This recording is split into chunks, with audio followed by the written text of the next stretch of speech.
오늘 아침에 교회에 오늘 때 킨텍스에서 우리 장로님이 또 데리러 온다고 연락이 와서 기다리는 중에 날이 많이 시원해졌다 싶은 생각이 들어서 하늘을 한번 이렇게 쳐다봤더니 구름이 쫙 끼어 있어요. 저 구름이 뭔가 생각했더니 저 구름은 조개구름이야. 여러분 그런 거 우습죠?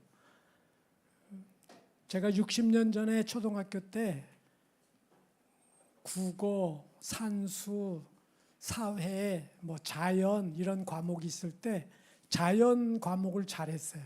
근데 그 자연 과목에 하늘에 떠 있는 구름을 맞히는 게 있어요. 이렇게 그림이.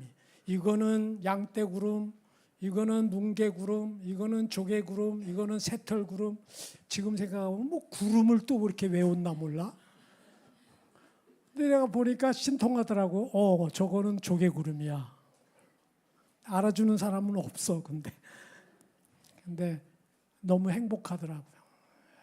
그 파란 하늘에 조개구름이 있으면서 타임머신 타고 순식간에 60년 전으로 착 돌아가가지고 내가 초등학교를 졸업하고도 60년까지 이렇게 살아있구나.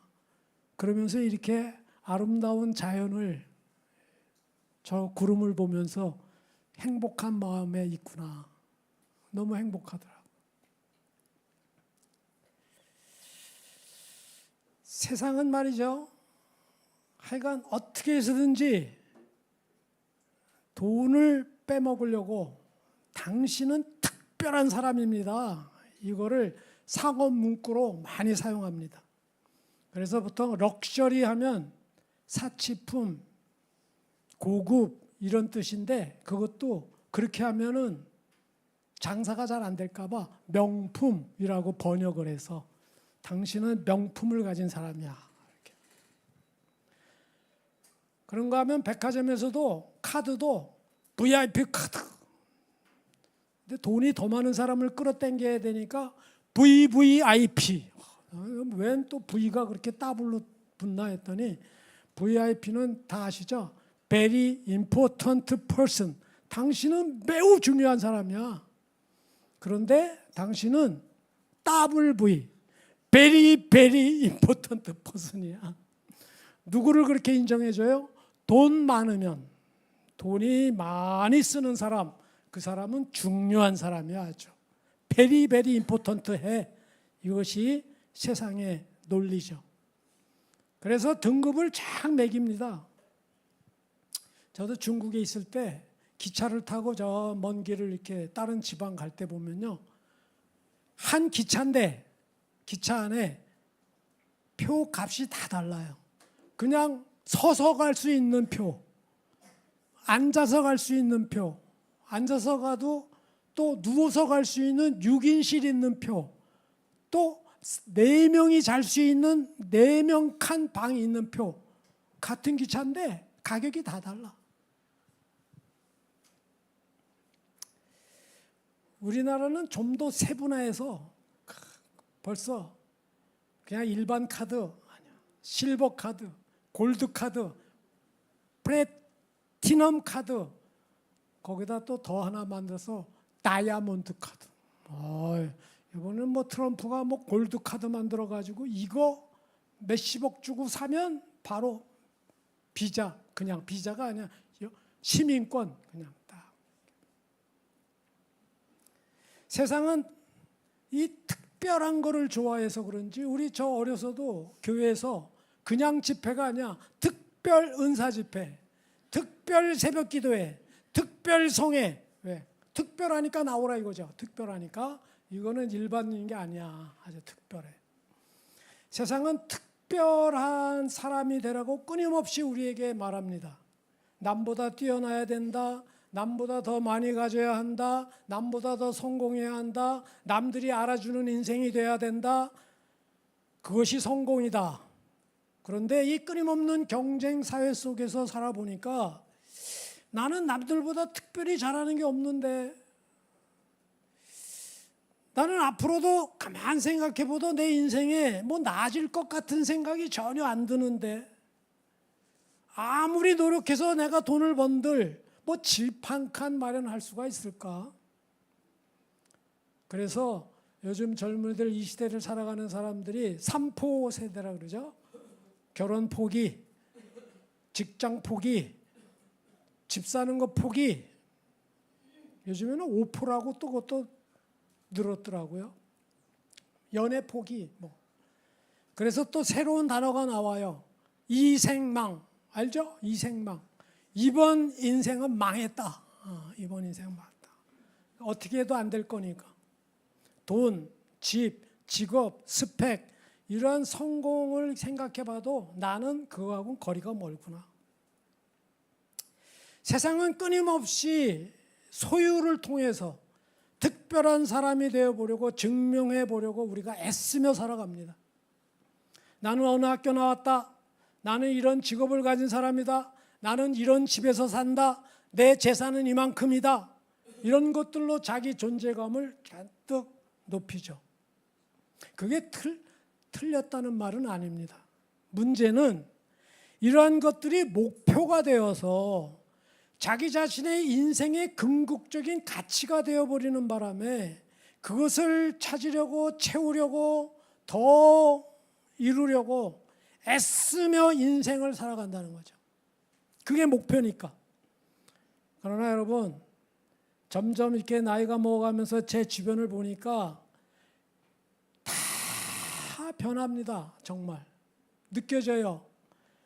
건강도 재산도 직업도 사람들의 평가도 사람들의 인정도 우리의 능력도 모든 게 다 변해요. 모든 게 다 변해요. 그래서 나중에 어떻게 변하는가 봤더니 아유 제발 내 발로 걸어서 화장실 가서 나 혼자 볼일 봤으면 좋겠다. 이게 소원이 되게 바뀌더라고요. 또 어떻게 바뀌느냐? 내 혼자 샤워실 들어가서 내가 좀 뜨뜻한 물로 마음껏 샤워를 해봤으면 이게 소원이 돼요. 안 늘 것 같죠? 다 늙습니다.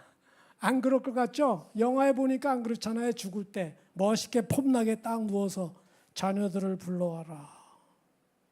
그렇게 돌아가시는 분 별로 없더라고요. 별로 없어. 아리스토텔레스라는 사람은 행복론에 행복은 뭐가 있냐? 행복의 3종 세트로 패밀리, 프렌즈, 훗 3F라고 이렇게 그 사람은 말했어요. 근데 가만 보면 행복이 노력한다고 얻어지는 건가? 내가 행복을 붙잡는다고 붙잡아지는 건가? 그러나 이런 철학자들의 이야기나 여러 가지의 사람들의 이야기를 들어보면 결코 행복은 내가 붙잡는다고 찾는다고 오는 게 아니고 행복은 발견하는 거다. 그런데 발견하는 거다. 뭘 발견해? 비록 힘들고 어렵고 고난과 결핍과 이런 상황 가운데서도 의미를 찾고 발견하는 사람이 행복한 사람이다. 이렇게 말하더라고요.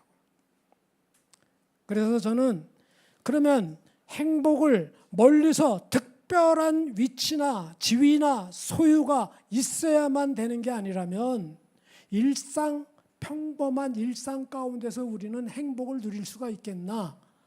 이러한 마음에서 오늘의 제목은 평범한 일상에서의 행복이에요. 그래서 오늘의 본문 9절 우리가 함께 한번 읽도록 하겠습니다. 27절, 28절만 한번 읽겠습니다. 자, 시작. 그러나 하나님께서 세상에 미련한 것들을 택하사 지혜 있는 자들을 부끄럽게 하려 하시고 세상 약한 것들을 택하사 강한 것들을 부끄럽게 하려 하시며 하나님께서 세상에 천한 것들과 멸시받는 것들과 없는 것들을 택하사 있는 것들을 폐하려 하시나니. 여기 보면 대조적으로 나와요. 미련한 것을 택해서 지혜 있는 자를 부끄럽게 하고 약한 것을 택해서 강한 것을 부끄럽게 하고 천한 거, 멸시받는 거, 없는 것을 택해서 있는 것을 폐하게 하시기 때문에 오늘 본문을 통해서 저는 평범한 일상에서 행복을 누리는 자는 세 가지 오늘 본문에서 우리에게 가르쳐 주는 게 있는데 첫 번째는 하나님께서는 뭐 특별한 사람을 찾지 않는다. 어떻게 보면 이 세상에서 루저들, 김학철 교수라는 사람이 연세대 철학과 교수인데 그 사람이 책을 한 권 썼는데 책 제목이 뭐냐? 아무것도 아닌 것들의 기쁨. 이렇게 책 제목이. 그 책 제목이 참 재밌어서 봤는데 딱 그 내용이에요. 하나님께서는 일상 평범한 사람, 특별한 사람의 반대말이 안 특별한 사람이 아니고 보통 사람이 아니고 아무것도 아닌 자들이에요. 그 반대말이. 그런 사람들을 택해서 도리어 이 땅에서 자랑하는 사람들을 부끄럽게 하기 위해 부끄럽게 한대.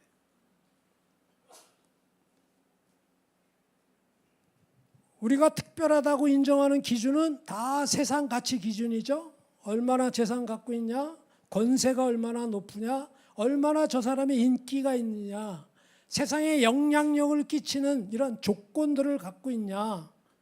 그런데 하나님께서는 이러한 특별한 조건이나 능력 갖춘 특별한 사람에게는 관심이 없고 도리어 아무것도 아닌 사람, 그런 사람을 평범한 일상에서 만나서 쓰신다는 거예요. 이민아 교수 제가 가끔 예화를 들어 알죠. 이효령 씨의 딸, 그분이 어려서부터 믿은 게 아니에요. 미국에서 잘 나갔을 때 검사로, 변호사로, 여러분 이화여자대학교를 영문과를 4년 졸업, 나는 특별해야 되기 때문에 남들 4년, 아이고 난 3년 졸업하고 미국에 가가지고 거기서 공부를 얼마나 잘했는지 그 어린 나이에 검사, 변호사 이걸 다 통과한 거예요. 근데 그분을 전도하려는 사람이 하나 있었는데 한인교회에서 얼마나 짜증을 내면서 싫어했는지 몰라요. 아, 이렇게 자기가 구박하는데도 끊임없이 전화하네. 근데 자기 간증에서 이야기가 내가 예수 안 믿게 교회 안 나가는 이유가 교회 나가는 사람은 정말 지지리하고 실패한 사람들, 의지가 박약해서 제 힘으로 잘 못 살아가는 사람들끼리 잘 모여 있는 데를 내가 거기 왜 나가냐, 내가. 이렇게 생각해서 안 나갔대요. 그런데 하나님께서 특별히 불러주셔서 본인도 암에 걸리기도 하고 눈도 멀어서 장님이 될 뻔하기도 하고 그렇게 사랑하는 애지중지하는 마다들을 일찍 데리고 가시는 이러한 사건들이 줄줄이 나타나면서 완전히 낮아져서 자기가 자랑하는 거 아무 소용없는 거 깨닫고 두 손 두 발 다 들고 아이고 하나님 저 살려주십시오. 마음이 한없이 가난해졌을 때 그때 교회에 나가게 됩니다. 여러분 세상 가치로 잘 나가는 사람 예수 믿기 쉬울까요? 참 어렵습니다. 내가 겸손하려고 노력해도 인간은 얼마나 겸손하기 어려운 줄 알아요? 내가 얼마나 겸손해 줬는데 내가 얼마나 겸손을 이렇게 나타내 줬는데 이러면서 교만 떠는 게 인간인데 이렇게 가진 게 많은데 어떻게 마음이 가난해질 수 있습니까? 그 기회는 절대 하나님 말씀이 들어올 수가 없어요. 내 지식, 내 경험, 내 재산, 내 경력, 내 지위가 절대 하나님의 말씀이 내 안에 들어올 수가 없게 되는 거예요. 그러니 하나님은 찾고 싶어도 그런 사람 찾기 어려워. 교만한 데 들어갈 자리가 없는데 어떻게 찾아? 그래서 일상에 평범한 사람들 찾으러 다니셔요. 그게 더 빨라. 그래서 성경에도요. 모세가 40세 이집트 왕자로 잘 나갈 때 찾아주지 않으셨어요. 그 세상 지위를 조건을 다 물을 뺄 때가 40년 더 걸려서 80세에서 장인어른 그나마 양떼를 치면서 낮아질 대로 낮아졌을 때 가시떨기나무에서 모세야 모세야 만나주셨어요. 사무엘은 어때요? 성전에 섬기던 어린아이로 있을 때 밤중에 사무엘아 사무엘아 불렀어요. 사울은 어때요? 아버지 잃어버린 암나기를 찾던 가운데 사무엘이 찾아와서 만나주셨어요. 사울도 처음에는 이렇게 일상에서 겸손할 때 하나님을 만나 주셨습니다. 기도는 어때요? 미디안의 압제를 피해서 포도주 틀 짜는 데 숨어서 밀타작할 때 들키면 큰일 나니까 두려워 떨 때 큰 용사여 여호와께서 너와 함께 계시도다 찾아주셨어요. 엘리사는 어떻게 해요? 엘리야가 찾아왔을 때 12결이 소를 밭을 갈고 있을 때 엘리사가 찾아왔어요. 다윗은 어때요? 사무엘이 왕으로 기름 붓기 위해 이새의 집으로 갔을 때 다윗은 아예 그 자리에 조차 없었어요. 아들로 취급도 못 받았습니다. 그래서 저기 양떼 지킬 때 그때 하나님께서 사무엘로 하여금 찾게 하셨어요. 아모스 선지자는 뽕나무를 재배할 때 부름을 받았어요. 베드로와 안드레는 어부 일을 열심히 할 때, 마태는 세관에 앉아있던 마태 세리를 보고 예수님이 찾아주셨어요. 다 성경에 나오는 인물들은 특별해서 만나준 사람 아무도 없어요. 다 일상에서 아주 아무것도 아닌 우리와 같이 평범한 사람들 그 속에서 찾아주셨어요. 그래서 그런지 예수님의 족보도 특별한 데서 나오지 않으셨다. 예수님의 족보 가운데는 가부장적 사회에 있는 그들에게 일침을 가하기 위해서 특별한 조건이나 지위가 아니고 유다의 며느리 있던 다말의 몸에서, 가나안 기생이로 있던 라합의 몸에서, 모압 여인으로 있던 이방 여인 루셋에 의해서, 우리아의 아내 밧세바에 의해서 거기서 예수님이 나오셨어요. 인생들아 너희가 인생 가운데서 자랑할 만한 것 아무것도 없다. 오늘 본문 29절 우리가 함께 한번 읽어보겠습니다. 다 같이 한 목소리로 시작. 이는 아무 육체도 하나님 앞에서 자랑하지 못하게 하려 하심이라. 여기서 말하는 육체는 그냥 이 땅의 것들을 통칭한 겁니다. 이 땅의 것들. 너희가 자랑하는 그 얼마나 가졌냐, 얼마나 높냐, 많냐, 이런 세상적인 소유의 가치가 중요한 게 아니다. 진짜 하나님은 너의 존재를 지금 본다. 존재를. 그 존재 가운데 가장 중요한 거 누구 안에 있는가 이 물입니다. 너는 누구 안에 있는가 이 말이에요. 참 행복은 내가 무엇을 가졌느냐 소유가 아니라 누구 안에 있는가 이 존재를 깨닫는 자가 참 행복한 자입니다. 그래서 마태복음 5장에서도 예수님께서 정말 복이 뭔지 알려주시기 위해서 존재를 이야기해요.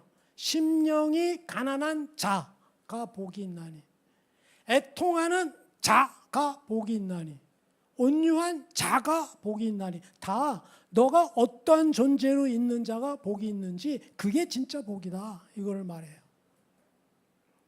오늘 본문 30절 우리가 한번 같이 읽어보겠습니다. 함께 읽겠습니다. 시작.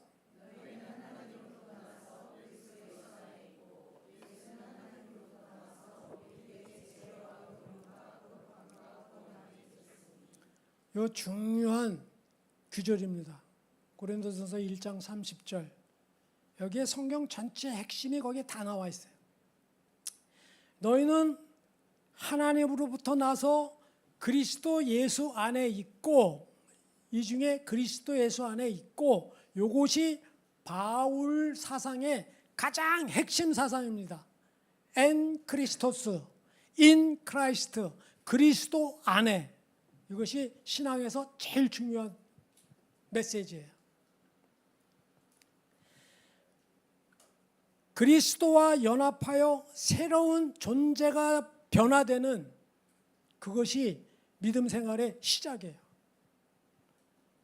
나의 과거에 쌓았던 업적, 내가 과거에 실패했던 거, 현재의 위치가 나락으로 떨어져 있는 거, 앞으로 내가 뭐 성공할 거, 다 그게 아니에요. 진짜 중요한 건 너가 그리스도 안에서 새로운 존재가 됐느냐예요.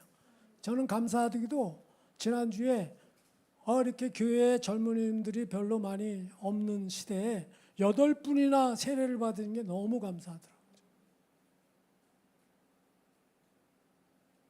그분들 각자의 신앙 가운데서 나는 그리스도와 함께 죽고 이제 그리스도와 함께 새로 살아났다라는 고백을 스스로 할 때 그것이 앞으로도 남은 인생 전부 인 그리스도 안에서 살아가는 행복한 자가 되리라고 믿습니다. 보라, 이전 것은 지나갔으니 새롭게 되었도다. 나는 새로운 피조물이라. 이런 고백이 늘 잊지 않게 그들이 살아갔으면 좋겠어요. 로마서 8장 12절에 보면은 그러므로 이제 그리스도 안에 있는 자에게는 결코 정죄함이 없나니 이는 그리스도 예수 안에 있는 생명의 성령의 법이 사망의 법에서 너를 해방하였습니다.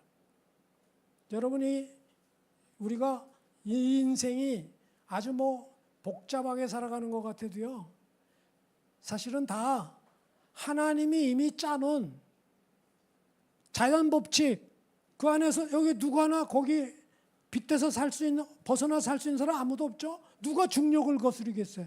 누가 자기장을 거스르겠어요? 지금 이 시간도 1670km로 지구는 돌고 있는데 못 믿어도 할 수 없어요. 돌아요. 시속 1670km로요. 안 느껴져도 돈다니까요. 그런데 영적인 법칙, 너의 사망의 법에서 구원할 수 있는 것, 생명의 성령의 법은 누구에게? 인 그리스도, 그리스도 안에 있는 자는 영적인 법칙으로 영원한 생명을 누리고 하나님과 연합, 그리스도와 연합해서 살아가는 인생의 복된 인생을 살아간다고 알려주시는 겁니다. 그게 많은 법은 그렇다고 연구하고 믿고 따르는데 영적인 법은 못 믿어요. 보이지 않는 자기장은 믿고 공기 안에 21% 산소가 있다는 건 다 믿고 알아요. 그런데 영적으로 우리가 그리스도 안에 있는 자는 구원받고 영생을 얻는다는 건 못 믿어요. 왜 그래요? 답은 간단해. 영적인 거라. 성령이 아니시면 믿을 수가 없기 때문에 그렇습니다. 이해시켜서 되는 게 아닙니다. 이해시켜서 되는 게 아니에요. 그래서 고린도후서 5장 17절 우리가 다시 한번 같이 우리가 함께 읽겠습니다. 시작. 누구든지 그리스도 안에 있으면 새로운 피조물이라. 이전 것은 지나갔으니 보라 새 것이 되었도다. 재판장에서 피해자 다 이렇게 재판석에 앉아 있는데 재판관이 당신은 이제 그 죄는 무죄다. 땅땅 두드렸는데 나 죄인인데 아직 나 죄 있는데 이러고 안 나가는 사람이 있어요? 그거 두드리는 순간 무죄다 해방 그리고 막 박수치고 나가는 거예요. 법정을.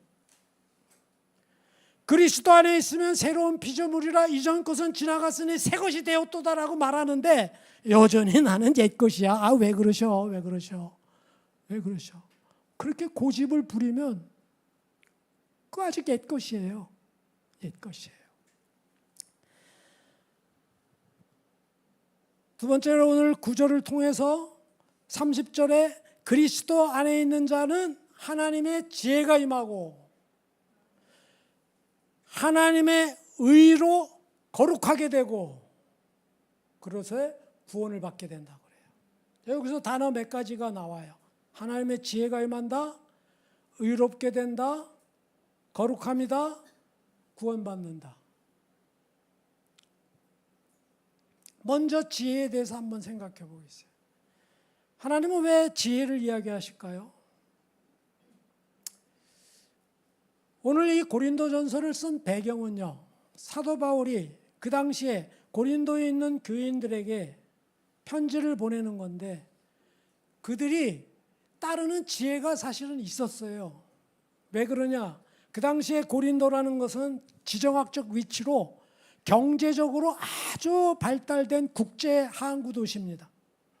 그래서 각종 돈 있는 사람들, 돈벌이 잘하는 사람들, 지식층들, 헬라인들, 철학자들 상업인들 모두 모여서 살아가고 있는 도시로 상업이 발달하고 철학이 발달하고 그러면서 성공과 물질이 점점 중요하게 되기 시작했어요.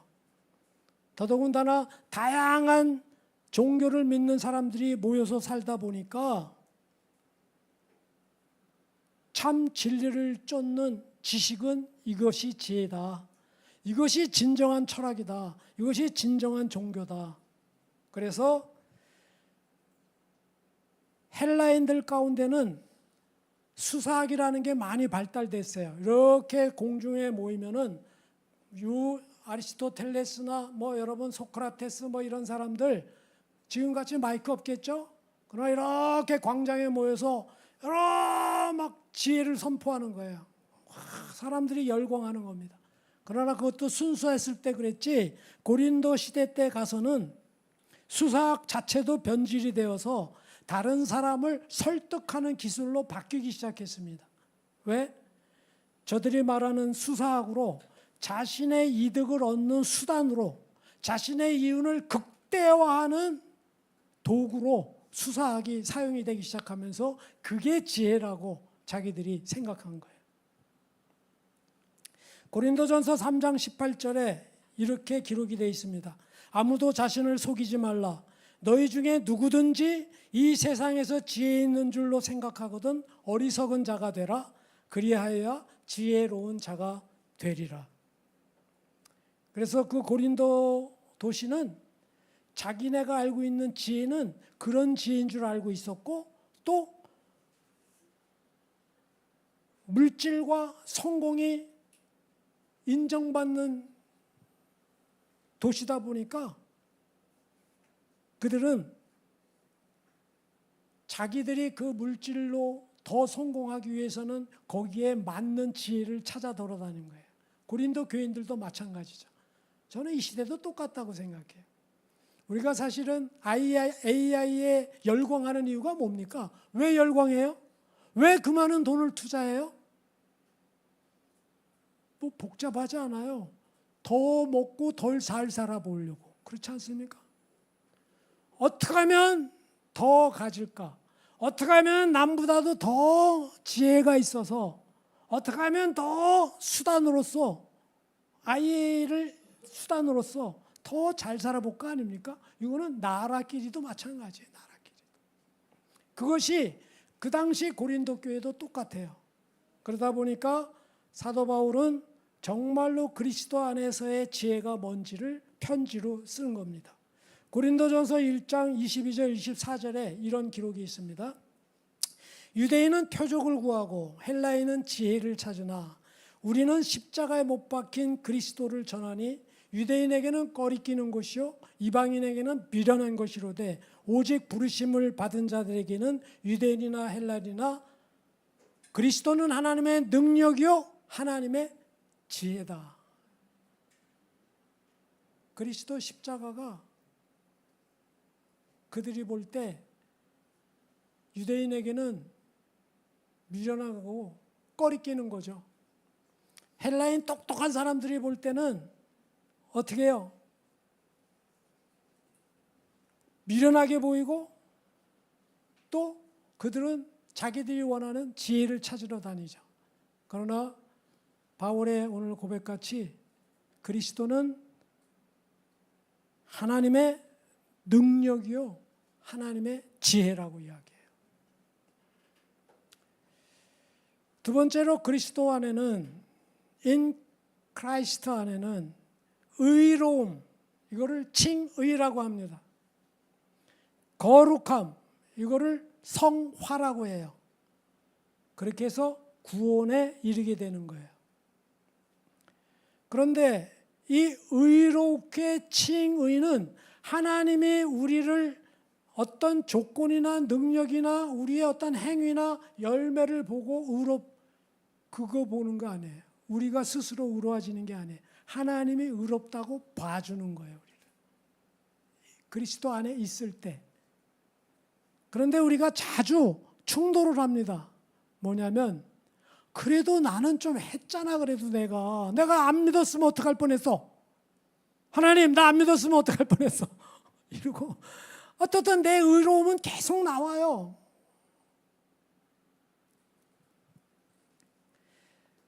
하나님의 의와 사람의 의는 계속 부딪힙니다.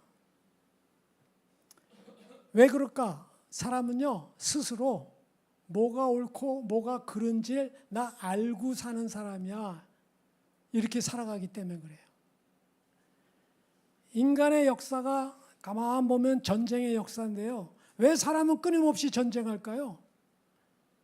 거기에는요, 전쟁이 당당하지 않으면 누가 전쟁합니까? 전쟁, 왜? 어떻게 그렇게 당당하게 할까? 스스로 옳다고 여기기 때문에 하는 거예요, 스스로. 각 상대 국가가 다. 우리가 옳다, 내가 옳다예요. 우리가 선이다, 너는 악이다. 전쟁의 역사에 수많은 인명을 학살하는 사람들도요, 여러분 그분들 잘못됐다고 생각해서 하지 않아요.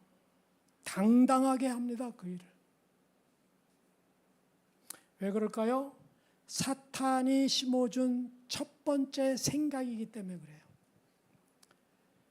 창세기 3장 5절에 사탄이 인간에게 심어준 첫 번째 생각을 뭘로 사탄이 집어넣어 줬냐? 너희가 먹는 날에는 너의 눈이 밝아져 하나님같이 되어 선악을 알 줄 하나님이 아심이라. 인간이 죄짓고 나서 사탄의 생각이 들어오고 나서부터는 자기가 선악을 아는 줄 알고 살아요.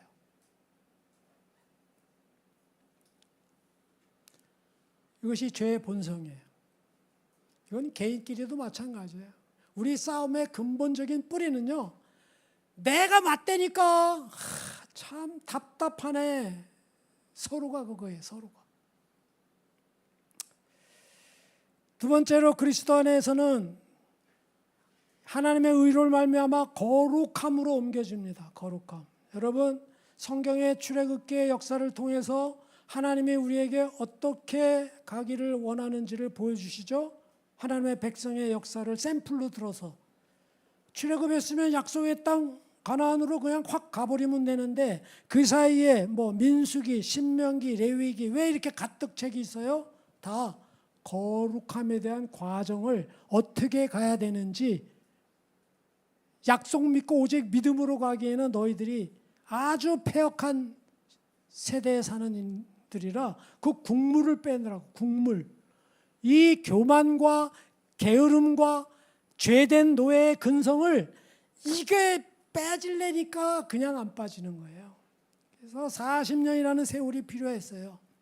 특별히 레위기에서는요, 자세하게 제사법, 대속죄일은 어떻고 염소의 피로 제사의 피를 통해 속죄의 길은 열리는데 육체의 생명은 피해 있다. 그래서 성막을 너희들이 져야 되는데 하나님의 임재가 어떻게 해서 하나님의 영광이 성막을 통해 나타나는지, 일상생활에서는 이웃사랑은 어떻게 해야 되는지, 가난한 자는 어떻게 해야 되는지, 정직한 자는 어떻게 하는 건지, 거짓 증언하는 자는 어떻게 해야 되는지, 약자를 억압하는 자는 어떻게 해야 되는지, 부모는 어떻게 공경해야 되는지, 성적 타락은 어떻게 되는 건지, 안식일은 어떻게 준수해야 되는지 아주 세밀하게 우리의 패역한 완악한 어리석음을 아시는 하나님께서 잊지 말라고 세세하게 주셨어요.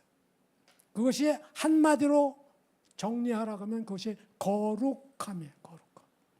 그래서 레위기에는 거룩하신 하나님께서 자기 백성과 함께 거하시기 위해 하나님의 백성이 어떻게 거룩하게 살아야 되는지를 가르쳐준 책이 레위기예요. 레위기 핵심 구절이 레위기 19장 2절에 있습니다. 우리가 함께 한번 읽어보겠습니다. 자, 시작. 너는 이스라엘 자손의 온 회중에게 말하 이르라. 너희는 거룩하라. 이는 나 여호와 너희 하나님이 거룩함이니라.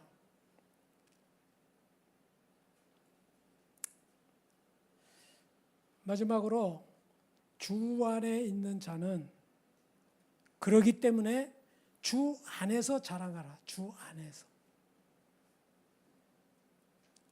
너희가 주 안에 있지 않다고 생각하면 그 자랑들은 다 헛것이야. 다 헛것. 꽝이야. 진짜 중요한 자랑은 너희가 주 안에서 자랑할 수 있을 때 그것이 자랑이야. 31절 우리가 함께 한번 읽겠습니다. 시작.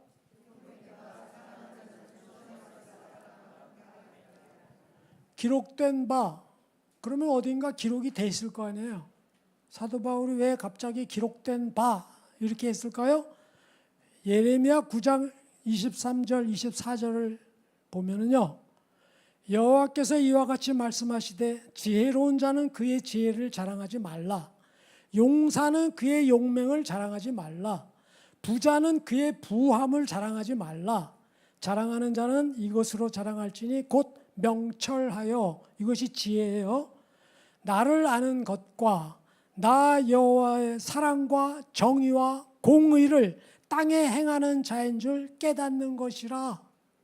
이 예레미야의 말씀을 사도 바울은 기억을 해서 기록된 바, 그러니까 주 안에서 자랑하라, 이런 말을 한 거예요.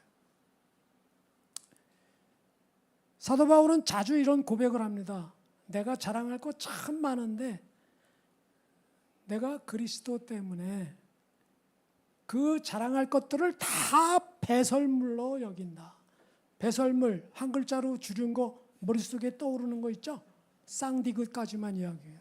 더는 안 가르쳐줘.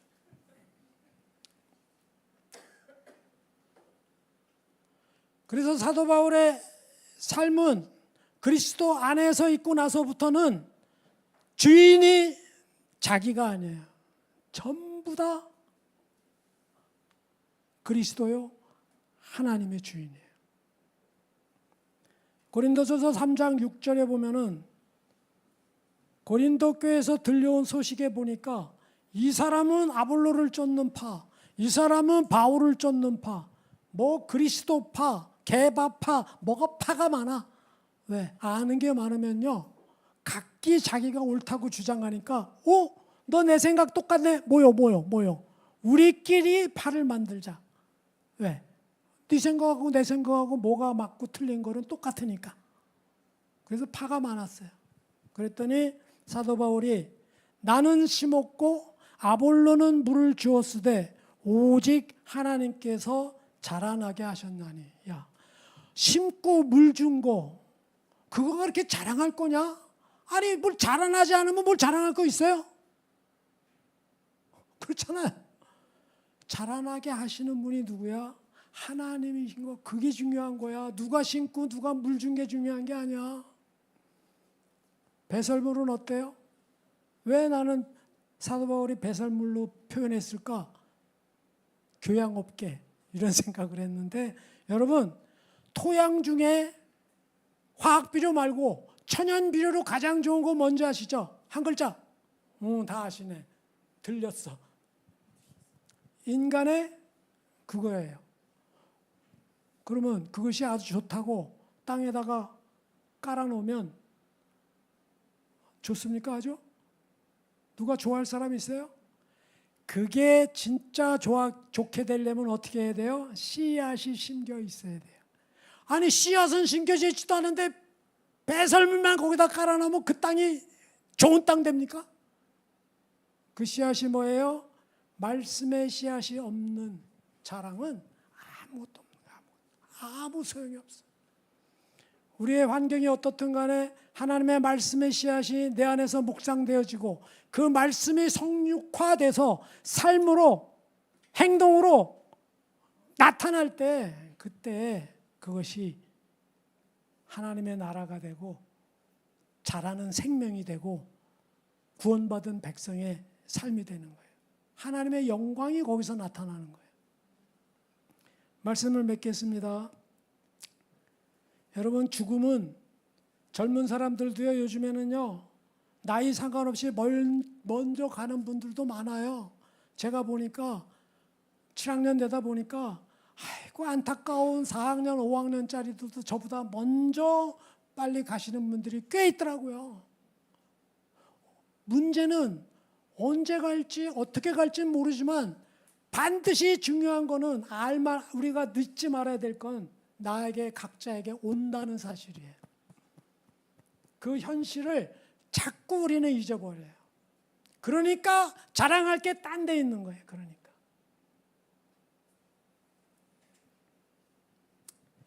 우리의 존재가 어떤 존재인지 잊지 말고 삽시다. 인생에서 정말 중요한 것이 무엇인지 관심을 기울이고 삽시다. 여러분, 우연한 기회에 그런 생각을 해봤어요? 내가 병원에 가서 진찰을 해봤는데 당신은 아이고 이게 어떻게 그동안 모르셨어요. 3기 4기네요. 암이 무서운 거는 인식을 못하기 때문에 무서워요. 당신은 짧게는 3개월, 길게 6개월, 만약에 이런 선고를 받았다고 칩시다. 그러면 그 다음부터 우리 애가 바라보는, 내가 중요하다고 생각하는 게 중요하지 않게 되고 내가 중요하지 않다고 생각하는 게 중요하게 됩니다. 바뀌어요, 가치가.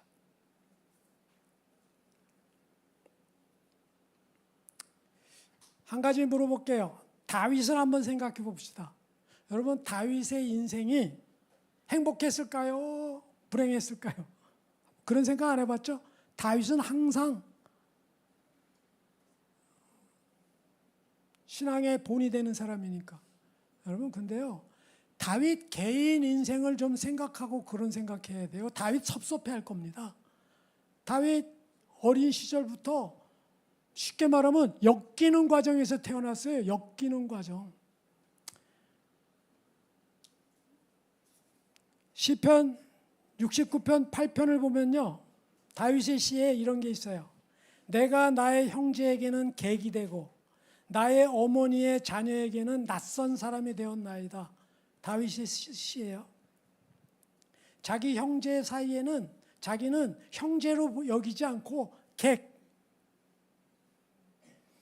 그런 거를 잘 나오는 내용이 여러 군데 있지만 사무엘상 17장 28절에 이런 구절이 있어요.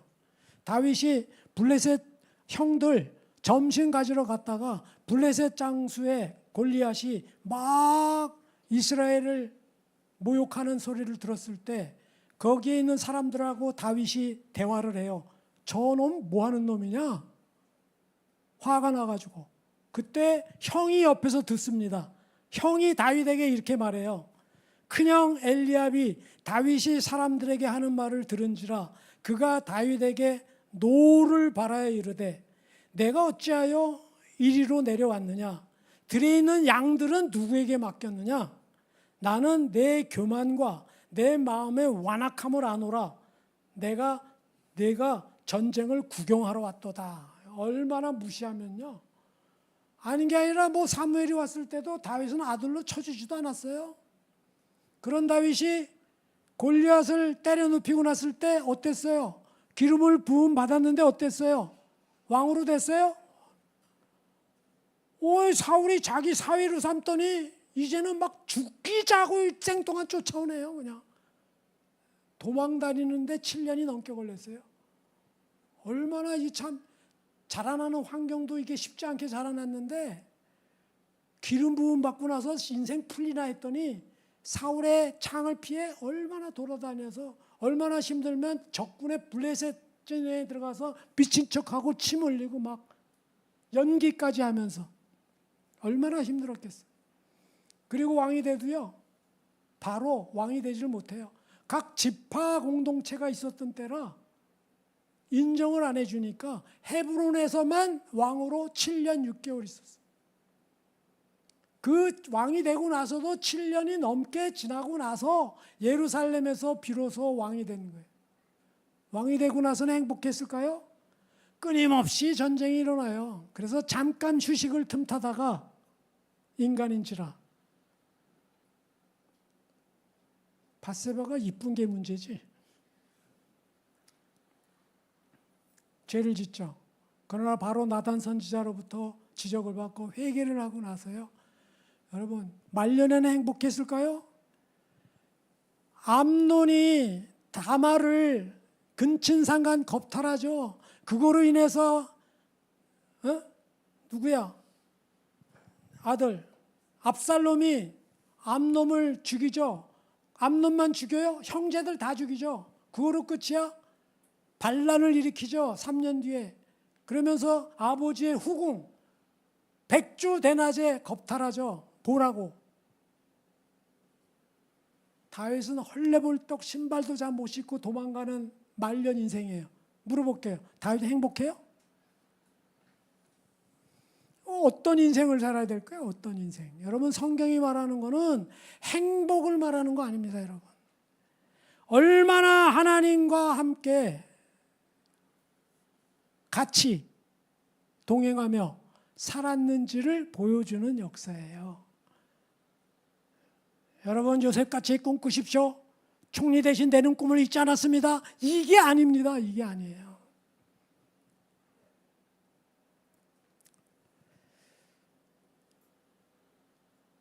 평상의 일상에서 우리가 행복한 삶을 누리면 그것이 가장 복된 일상인데, 그것은 첫 번째 그리스도 안에서 누리는 삶입니다.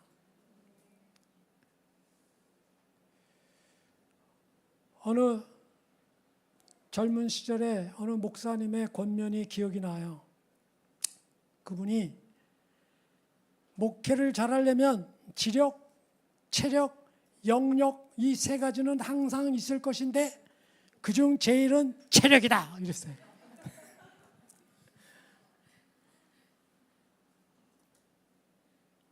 그분이 영성이 없어서 그런 말 한 게 아니고요. 사람이요, 자기 자신이 체력이 바닥나고 건강을 잃으면요, 이 말에 동의하게 됩니다. 솔직히 몸이 아파 죽겠는데 해피데이 노래 나옵니까? 할렐루야, 할렐루야, 하나님 찬양 이게 나옵니까? 잘 어려워요. 어려워. 근데 저도 한 3년 전에 허리 이렇게 아파서 몇 개월 입원하고 이러고 난 다음에 생각이 약간 바뀌었어요. 뭐 앞으로도 안 아프려면 운동을 잘해야 된다 그러고 관리를 어떻게 해야 된다 그러고 이건 평생 지고 가는 거다 이러고 이러니까 운동에 대해서 관심을 갖게 됐는데요. 여러분, 저는 자신 있는 줄 알았더니 자기 몸뚱이 위해서 운동하는 거 쉽지 않더라고. 여러분, 쉬워요? 몰라 못하는 사람 없어요. 아는데 안 돼. 아는데 결심 굳게 하고 피트니스 뭐 헬스 뭐 끊었는데 3개월 이상 가는 사람 별로 없대. 그냥 그것만 날려. 왜? 돈을 걸면 내가 갈까 해서 걸었는데 돈 날려. 그게 안 되겠다. 운동기구를 집안에다 사놓자. 런닝머신 뭐 바벨 뭐 어쩌고 사놨더니 며칠은 하는데 그 다음부터는 청소하기가 바쁘고 아주 귀찮아 죽겠어. 저 짐덩어리야. 이렇게 힘들어요. 저도 마찬가지였어요. 여러분, 잘 생각해 보세요. 비행기 안에서 스튜어디스가 안내 방송할 때 비행기가 위기 상황이 나오면 위에서 산소 마스크가 뚝 떨어지면 네 사랑하는 애부터 씌워줘라. 그래요? 안 그래요. 너희 자신이 먼저 산소 마스크를 껴라. 그 다음에 애를 도와줘. 이게 순서예요. 근데 여러분, 우리는 우리 자신에 대해서 너무 몰라서 뭐 우리가 뭘 다 빼주고 사랑할 것 같이 우리가 굉장히 헌신하는 사람인 것 같이 이런 것 같지만 속지 마세요. 제가 그걸 느꼈어. 지금은 그래도 많이 습관이 돼서, 여러분, 버릇하고 습관이 어떻게 다른지 알아요? 버릇은 나쁜 습관이고 습관은 좋은 습관이에요. 버릇은 내버려 두면 그냥 돼요. 뭐 키울 거 없어. 누구 잡초 키우는 사람 있어? 그냥 내버려 두면 돼요. 근데 습관은 의지적으로 노력해서 행동으로 계속 반복해서 해야 돼요. 그거 어렵죠. 제가 지금은 그래도요, 스쿼트를 하루에 400개씩 하고요, 오후에는 팔굽혀펴기를 80개씩 합니다. 처음부터 그런 건 아니에요. 지금도 하기가 싫을 때가 너무 많아요. 그럴 때마다 제가 마음속으로 묵상하는 구절이 있어요. 내 이웃을 내 몸과 같이 사랑하라. 너는 이놈아 네 몸도 사랑 못하는 놈이 너 운동 네 몸을 위해서 하는 거잖아. 그것도 약속을 못 지키는 놈이 무슨 내 이웃을 내 몸과 같이 사랑하라고 그러냐. 그냥 네 몸부터 사랑해. 몸부터. 그 구절을 내가 이렇게 암송을 해요. 맞아. 내 몸도 내 몸을 사랑 못하는데. 처음서부터 어떻게 잘 될까요? 안 되죠. 그래서 최소한 반복해서 할 수 있는 횟수, 최소한 환경에서 핑계 안 대고 바로 할 수 있는 환경, 이거를 내가 찾아서 해는 거예요. 여러분, 특별한 방법 너무 찾지 마세요. 몰라서 못하는 거 하나도 없어. 아는데 여러분의 조건에 맞춰서 사랑하면 돼요. 우리가 심리적인 것도 마찬가지예요. 우리 대부분의 대화나 우리 대부분의 화딱지나는 사건이나 이런 것들이 다요, 나한테 달려 있어요.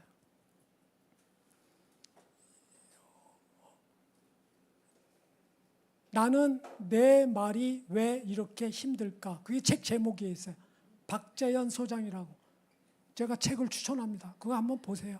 그거 보면은 우리 인간은 대화를 할 때 뭐 생각해서 내가 하는 것 같죠? 그게 아니에요.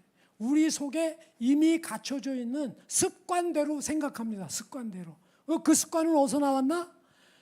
편도체라는 데서 감정을 조절하는데, 이것이 어린 환경 가운데 자라날 때 애착 결핍이 있든지, 또 자기가 혹은 부모한테서 떨어져 나갈까 봐 그런 위험이 있든지, 여러 경험과 학습이 다 달라요. 우리 사람마다.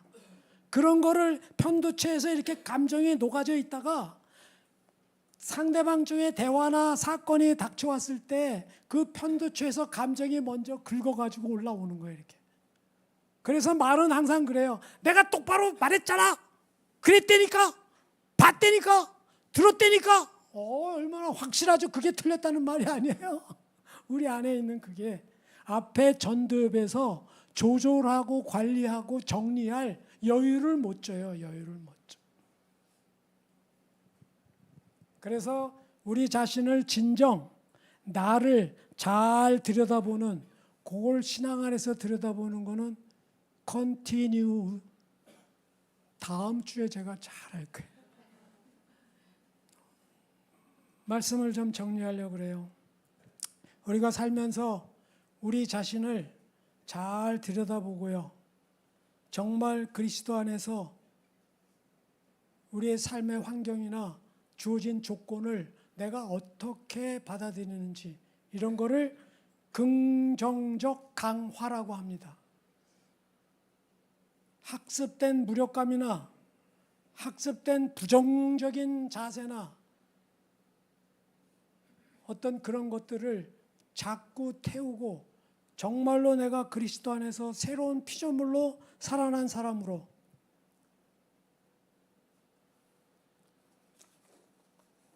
제가 마지막에 비유 하나는, 우리 이사를 하려고 그럴 때 아내가, 평소에는 제가 아마 목회하고 이러다 보니까 이삿짐을 제가 뭐 바쁜 가운데 다 싸놓고 아내가 전부 다 이사를 했었어요. 그러니까 나는 뿅 하고 몸만 이사 온 집에 오면 되게, 나는 그게 당연한 건 줄 알았어. 근데 나중에 이제 나이 들어 보니까 그런 환경이 잘 안 오고, 이제 제가 싸야 될 판이 많이 생기기 시작하면서 이제 제가 제 마음을 들여다보기 시작했어요. 이삿짐을 이거를 감당이 안 되더라고요. 제가 안 해봤기 때문에 엄두가 안 나. 그런데 아내는 급한 일이 있고 그런 동안 내가 어느 정도 싸주기를 바라는 마음은 아니까 뭐부터 해야 될지 모르는 거예요. 머리가 그렇게 복잡해. 그런데요, 그냥 눈에 띄는 박스 하나 싸면 시작이 됩니다. 다 싸져요. 중요한 거, 너가 할 수 있는 거, 눈에 보이는 거, 그냥 그 박스 하나 채워. 그러면 이삿짐이 싸져요. 여러분, 이 예화를 왜 드는 줄 알아요? 여러분 마음 먹고 여러분의 마음속에 여러분을 진전 사랑해서 뭐 계획 잡느라고, 뭐 고민하느라고, 뜸들이느라고 너무 그렇게 하지 마세요. 그냥 보이는 대로 인 크리스트, 주 안에서 하면 힘을 줄 거고, 하면 지혜를 줄 거고, 하면 나와 함께 하실 거다 믿고 하면 돼. 그냥 하면 돼. 기도하겠습니다. 하나님, 참 어리석고 아둔하고 강팍해서 여전히 이 땅의 가치에 눈 돌리고 여전히 세상 가치에 휘둘리며 사는 저희들의 인생입니다. 이러한 부족함을 보고 알고 계시는 주님께서 저희들에게 성령의 선물을 주셨으니 하나님, 저희들이 기도할 때 또 말씀을 볼 때 뿐만 아니라 평범한 일상 가운데서 늘 성령님의 음성에 귀를 기울일 수 있는 하나님의 백성으로 이 땅에서 진정한 행복한 자로 살아갈 수 있도록 축복하여 주옵소서. 예수님의 이름으로 기도드렸습니다. 아멘.